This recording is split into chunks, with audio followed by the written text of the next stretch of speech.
And when I say it's looking for you, see, it wants you to show up and say the right thing. If a man would order his conversations are right, well, what would that be?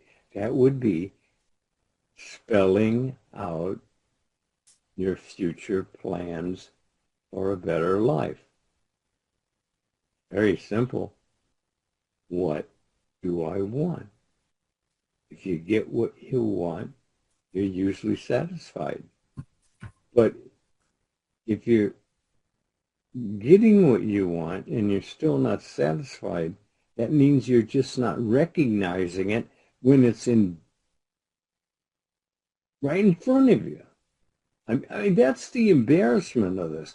When you find out how close, how intimate this is for everyone, everywhere, you're all gods. God made you, so you're God's made. And God programmed you to do what you're going to do, but not how to do it. That you have to figure out for yourself. And actually, it isn't even a figuring out. It's right there in front of you. You can be embarrassed totally when you realize it was always right there in front of you. I mean, really right in front of you. And it's embarrassing to find out that it was always there and you couldn't see it. You couldn't feel it. You wouldn't allow it to generate what it can generate, a happy life. You want to be happy, don't you? If you're not happy, you don't want to be happy. Okay, be happy. That's all it takes. Just be happy. You say, oh, that's easier said than done. Yes, it is easier said than done. Yes, it is. It is. And you can say it. You even tried it. Well, I don't know what results you got, but obviously not the right ones because you didn't get what you wanted. But you weren't expecting it.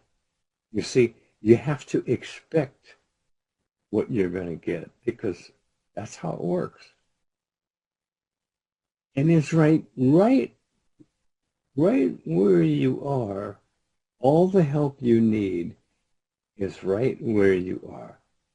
Attitude, attitude, attitude. Well, right there, rotten attitudes would really ruin your day. You understand? In other words, if you start off your day with a rotten attitude, it won't give up. You have to take it apart. And you can do that. I did that. And I didn't even know what I was doing. And I still don't know what I'm doing, but that's okay too, because I'm on the right track. And remember, all denial is self-denial.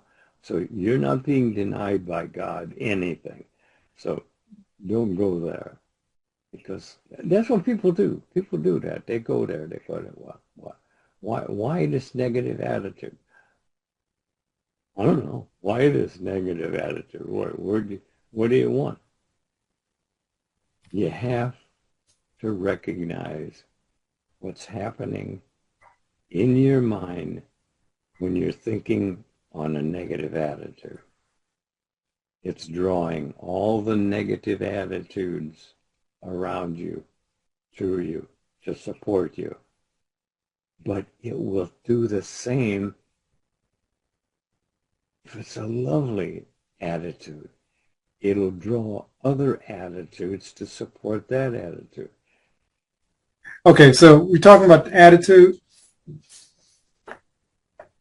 A dirty attitude, a rotten attitude, a bad attitude versus a good attitude.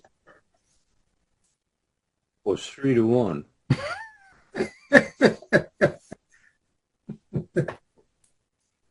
But hey, question.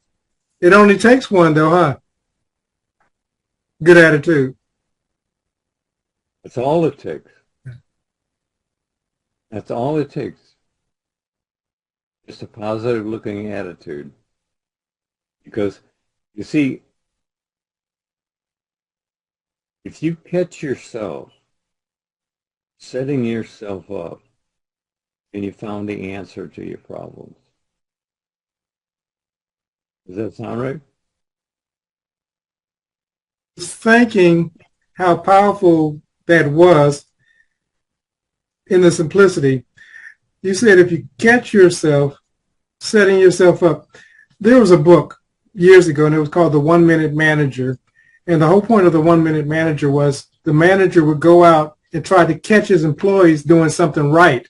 And if he caught them doing something right, he would compliment them so they would do more of it. So when you said if you can catch yourself, then of course you can check yourself, then you can change. So that's actually very profound.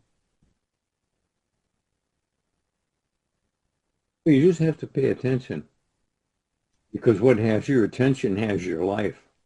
So if it's that important, it seems to me that it would be something to watch. Because, you know, you can get in a rotten mood in a second, but it seems like you have to search around for a while to get a positive attitude. You know, why is that?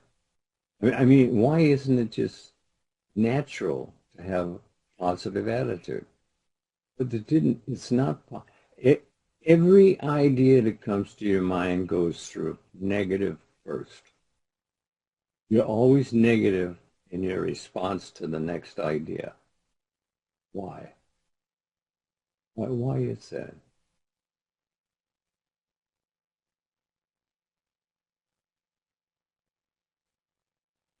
You know, it's programming. It's those trillions of dollars of programming that sponsors pay for every year. It's programming. They benefit from that. Now they can sell us. If I'm focused on the negative, I can be sold to. If I'm focused on the positive, it's hard to sell a person that's thinking in accordance to what it is that they want to be, do, or have. Well, the thing of it is that I've learned from private interviews that 90% of the people that come in have no idea why they're there. They think they're there to tell me their problems. Why would I care? Why would I care about their problems? I'm not going to do anything about it. They're the one who has to do something about it. You can't remove their problems. I can tell them the solution, but they have to take the solution.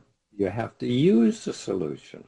You have to feel what you're talking to yourself about before you understand how you trap yourself into ideas that you don't want any part of because you're giving them your attention. And what has your attention has your life, right? You said something. I want to address it real quick. You said during your private interviews that 90% of the people want to talk about their problem. And it made me think, not only do people want to talk about their problems, they want to know what your problems are.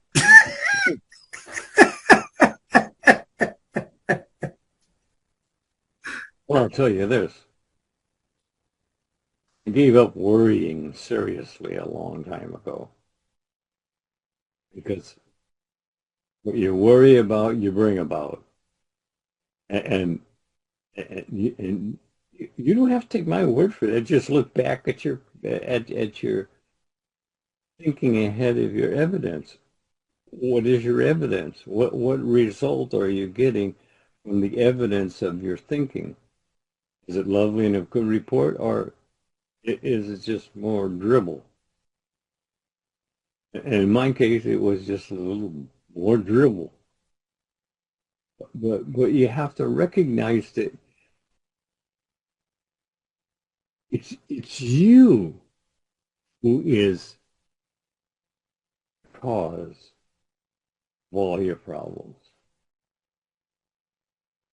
God's not doing anything. God is, well, yeah, he talks roughly at times. No, but it doesn't mean nothing. It really doesn't. He's on your side. If you realize that God's on your side, what's your problem?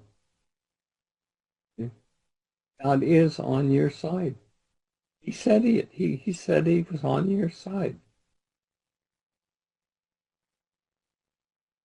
What are you waiting for? See, that's the problem. What are you waiting for? I waited and waited and waited. I don't know what I was waiting for. Coach DeCarlo probably don't know what he was waiting for either. But it was right in front of you. It was right there with you.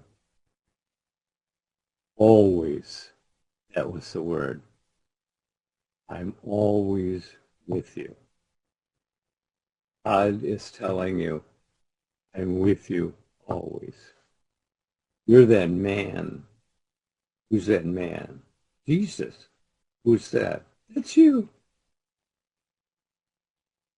Who else could it be? It's you. Think like him.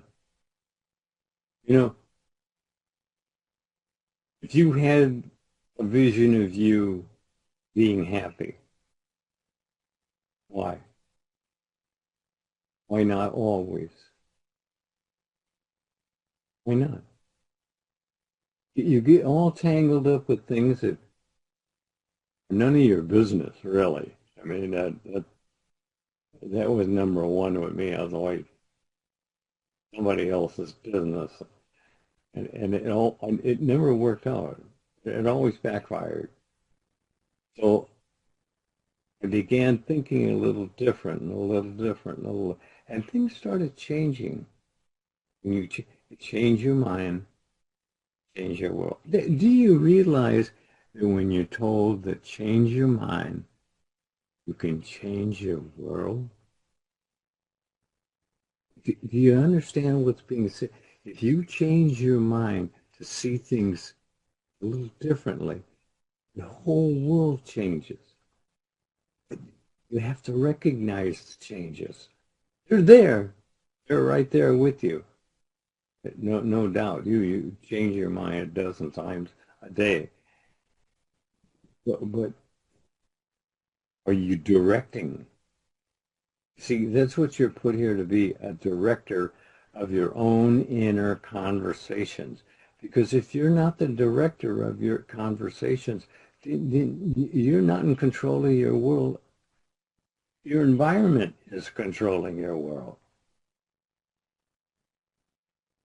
Only it isn't so. I mean, just look at the environment that people are in. It gives you a question. Why? Why? Why go right straight to the negative when you have a good idea? Right straight. And the minute it becomes a negative idea, it gets negative response. There you are. You set yourself up, or you're setting yourself free. Period. All right? Absolutely. You said the second that they think that negative thought, it follows a negative response. Then it's multiplied because one builds upon the other unless somebody's wise enough to break the chain. Why was not something I did very often. Be wise. You have to think it. You can think it. You can move it. You're told, change your mind, change your world. I had a half a dozen of Neville's tapes, and I listened to them at least one every night for years before it actually touched base. I began thinking differently. The importance of having a CD, because what has your focus has your life. Think about it. We're not asking you to join anything, but you have to have the CDs. You have to have the DVDs. You have to listen to them. It's you training this. Listen, listen, listen. But as Mr. Lindell stated, you have to listen to them repeatedly. And again, for those who are interested, click the link below and it will take you to the 4 CD set, and you'll be able to transform not only your mind, but your world.